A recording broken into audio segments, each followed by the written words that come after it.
Ini adalah example 2 berkenaan dengan second order circuit. Okay.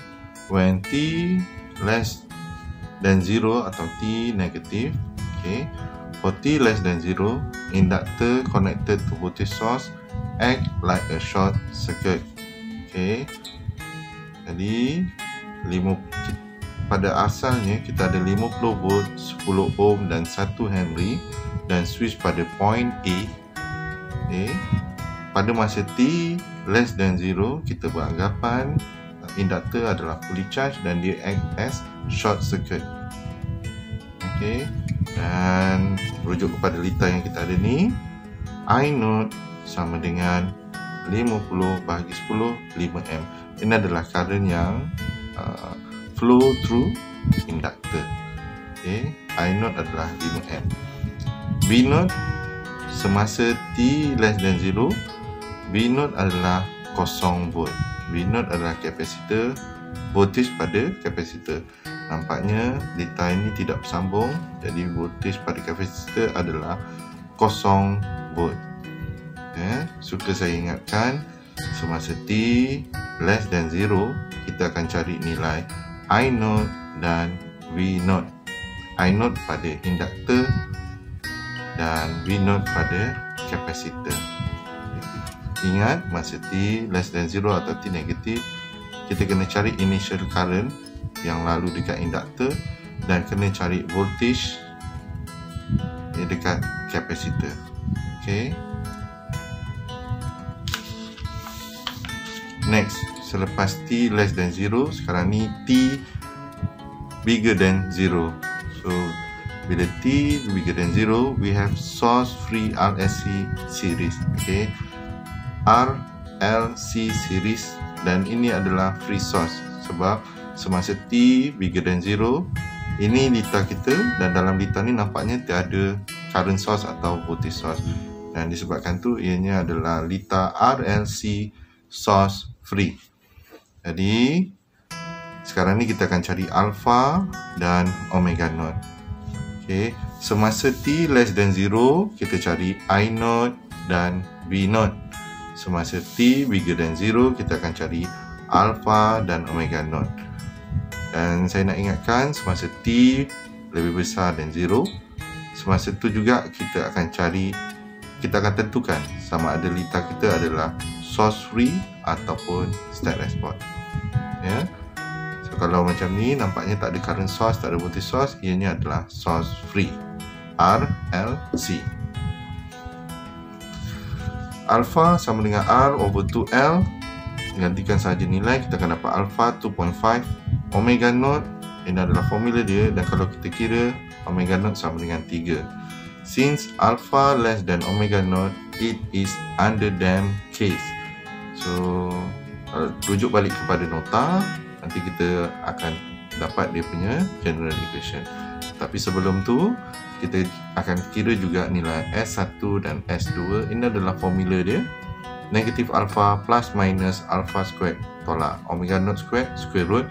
Dan kalau kita selesaikan, kita akan dapat negatif 2.5 tambah tolak J 1.66.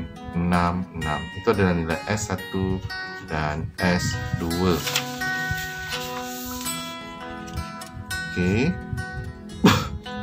Dan untuk makluman, 1.66 juga, ya. J 1.66. 1.66 ini adalah kita boleh katakan ianya adalah omega D, WD. Okay, omega D. Baik. S1 negatif 2.5 tambah J 1.66. S2 negatif 2.5 minus J 1.66. Since alpha less than omega naught, ini adalah underdamped. So the general equation adalah IT equal to exponent negatif alpha T A1 cos omega dt A2 sin omega dt. Okay, kalau kita tengok kat sini, alpha kita dah cari tadi, boleh gantikan siap-siap. Exponent negatif 2.5 T.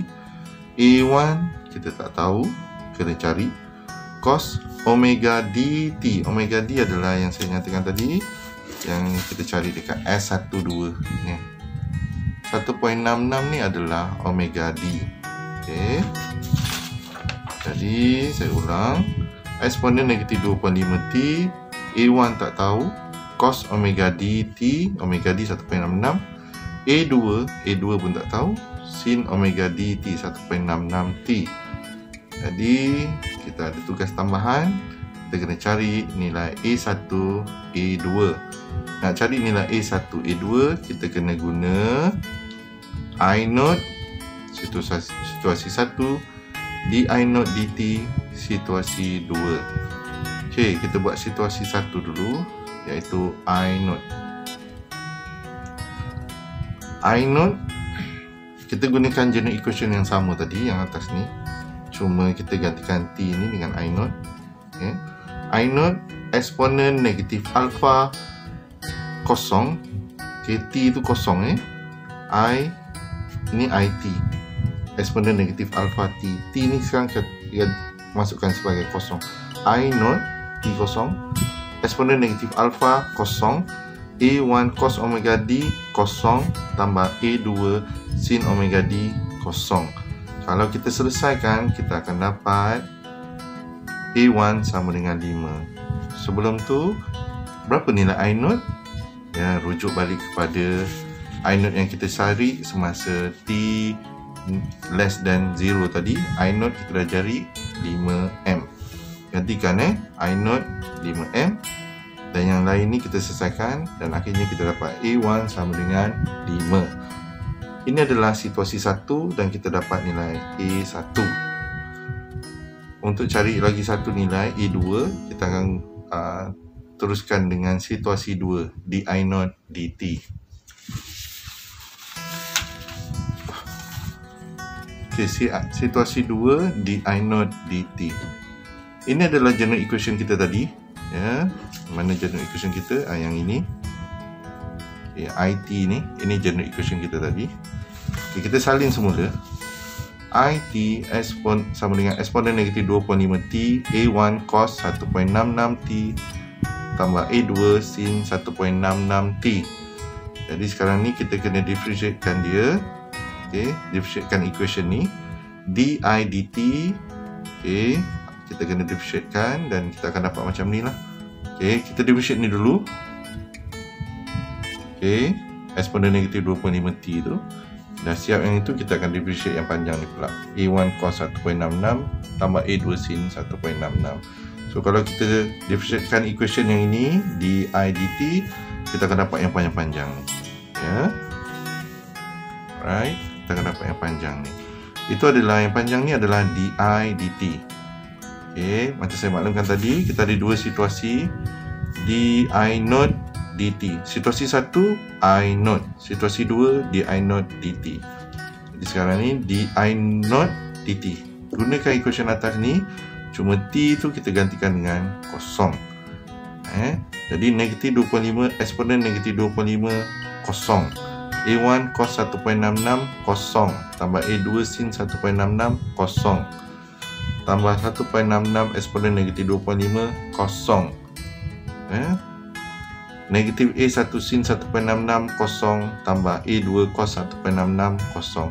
Kalau kita selesaikan semua ni, kita akan dapat di-I0 dt sama dengan negatif 2.5 A1 tambah 1.66 A2. A1 kita dah dapat tadi. A1 sama dengan 5 ni. A1 sama dengan 5. Jadi gantikan dalam ni dan kita akan dapat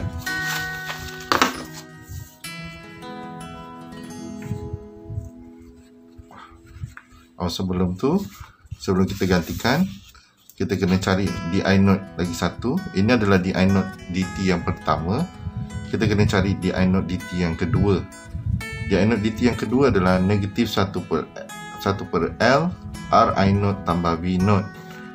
Kita gantikan nilai L, gantikan nilai R, I0 dan V0, kita akan dapat di-I0 dt negatif 25. Jadi di-I0 dt yang pertama, di-I0 dt yang kedua, kita samakan. di I naught dt yang pertama, di I naught dt yang kedua kita samakan. Negatif 2.5 A1 tambah 1.66 A2, yang ini adalah daripada di I naught dt yang pertama. Negatif 25 adalah daripada di I naught dt yang kedua. Okay, dan kita akan dapat akhirnya nilai yang kita akan dapat A2 sama dengan negatif 7.538. Jadi sekarang ni semua parameter kita dah ada. Okay, yang mana akhirnya kita gantikan general equation kita tadi. Yang ini general equation kita kan. IT sama dengan eksponen negatif 2.5T A1 cos 1.66T campur A2 sin 1.66T ni. Ini adalah general equation. Dan kita gantikan semua nilai parameter yang kita tahu. Jadi IT sama dengan eksponen negatif 2.5T A1 5 cos 1.66T tolak A2 tolak 7.538 sin 1.66T. Inilah inilah IT yang perlu kita cari.